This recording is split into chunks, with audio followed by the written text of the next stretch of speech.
अगला वर्ष 2024 देश में लोकसभा चुनाव होने वाला है और 2025 जब बिहार में विधानसभा चुनाव होने वाला है तो देश की राजनीति और बिहार की राजनीति में सुगबुगाहट शुरू हो गई है।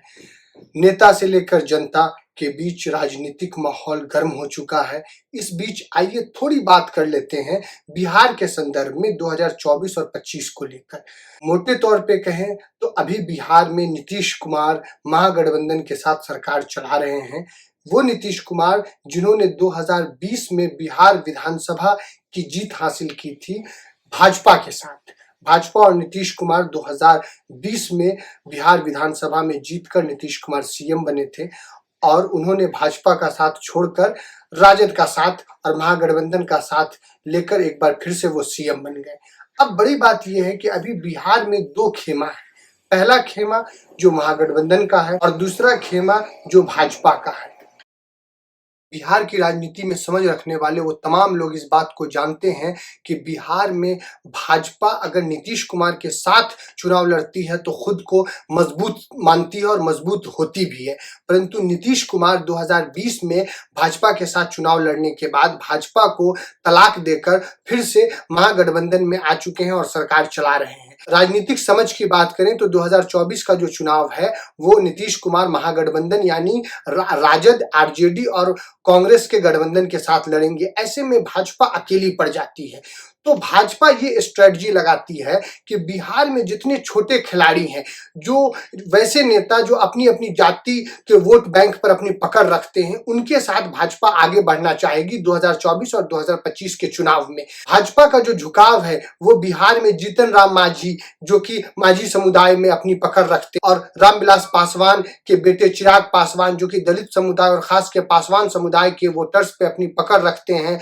वीआईपी पार्टी के लीडर जो है वो मल्लाह समुदाय पर अपनी पकड़ रखते हैं और उपेंद्र कुशवाहा समाज पर अपनी पकड़ रखते हैं। ये तमाम जो छोटे राजनीतिक खिलाड़ी हैं इनके साथ भाजपा आना चाहती है, इनके साथ भाजपा चुनाव लड़ना चाहती है। इसीलिए आप पिछले कई दिनों से ये देखेंगे और आगे भी आपको ये देखने को मिलेगा कि ये जो जितने बिहार की राजनीति के छोटे खिलाड़ी हैं इनके स्वर भाजपा की ओर दिखने लगेंगे और ये महागठबंधन से इनका रिश्ता और नाता टूटने वाला है। इसलिए टूटने वाला है क्योंकि भाजपा चाहती है कि महागठबंधन को यानी नीतीश लालू के बेटे और कांग्रेस को अगर टक्कर देना है तो बिहार में वो अकेला टक्कर देने का सामर्थ्य नहीं रखती है। अतः वो बिहार के जो छोटे छोटे खिलाड़ी हैं जो अपने अपने वोटर्स पर पकड़ रखते हैं, जैसे उपेंद्र कुशवाहा हुए, जैसे मल्लाह समाज पर पकड़ रखने वाले वीआईपी पार्टी के नेता हुए, जैसे चिराग पासवान, इसके अतिरिक्त बिहार में जो अन्य छोटे नेता के रूप में माने जाते हैं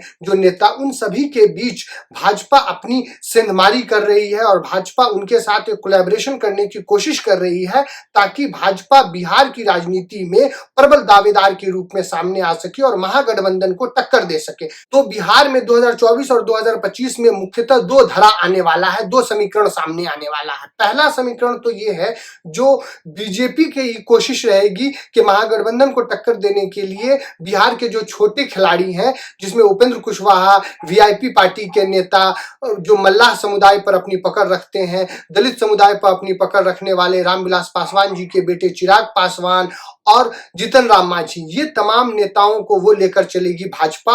और इधर महागठबंधन में सबसे बड़ी पार्टी के रूप में आरजेडी, जेडीयू, कांग्रेस और जो पूरी कम्युनिस्ट पार्टी है सीपीआई, सीपीआईएम, सीपीआईएमएल, ये सारी जो कम्युनिस्ट धारा है जो भाजपा के अगेंस्ट लड़ती है वो भी महागठबंधन में फिट होगी। तो ये धारा महत्वपूर्ण है। ये दो धारा आने वाले चुनाव में आपस में आमने सामने आने वाला है।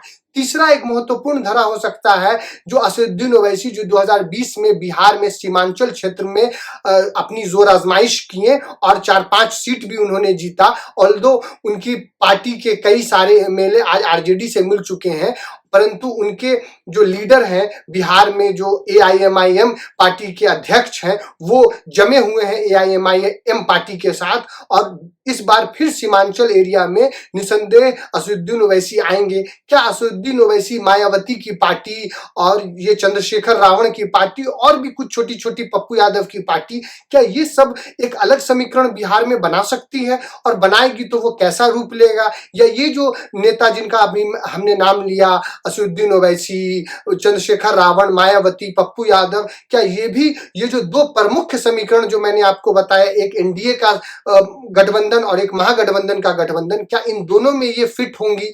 ये आने वाले समय में पता चल जाएगा। आपके साथ मैं वक्त दर वक्त बातचीत करता रहूंगा। जाते जाते एक और महत्वपूर्ण बात करना चाहता हूं कि बिहार की राजनीति की दिशा और दशा को बदलने की कसम खाकर जमीन पर उतरे जन सुराज का झंडा लेकर प्रशांत किशोर पिछले 1-1.5 साल से बिहार की जनता से लगातार बातचीत कर रहे हैं और पैदल यात्रा कर रहे हैं। देखना यह होगा कि 2024 और 2025 में जो मैंने दो मुख्य धारा बताया, इन धाराओं के साथ जन सुराज के संरक्षक और जन सुराज के कर्ता धर्ता प्रशांत किशोर इन दोनों धाराओं में खुद को राजनेता के रूप में फिट करेंगे या स्ट्रेटजिस्ट के रूप में आएंगे, और क्या वो स्वतंत्र लड़ेंगे, क्या वो इन दोनों पार्टियों में से किसी एक पार्टी के साथ अपने पार्टी को विलय करेंगे, गठबंधन करेंगे, ये आने वाला वक्त बताएगा। परंतु आपके बीच आकर मैं फिर जन सुराज और बिहार की राजनीति पर एक अलग से वीडियो बनाऊंगा जो आपके साथ शेयर करूंगा। आज के लिए इतना ही। मिलते हैं आपसे सूझबूझ के इस प्लेटफॉर्म पे। तब तक जनता अपनी सूझबूझ के हिसाब से अपने राजनीतिक विकल्पों को चुने और अपनी राजनीति और बिहार की राजनीति, देश की राजनीति को बेहतर बनाने का प्रयास जनता जितना कर सकती है वो करे। आज के लिए इतना ही। जय भारत, जय हिंद।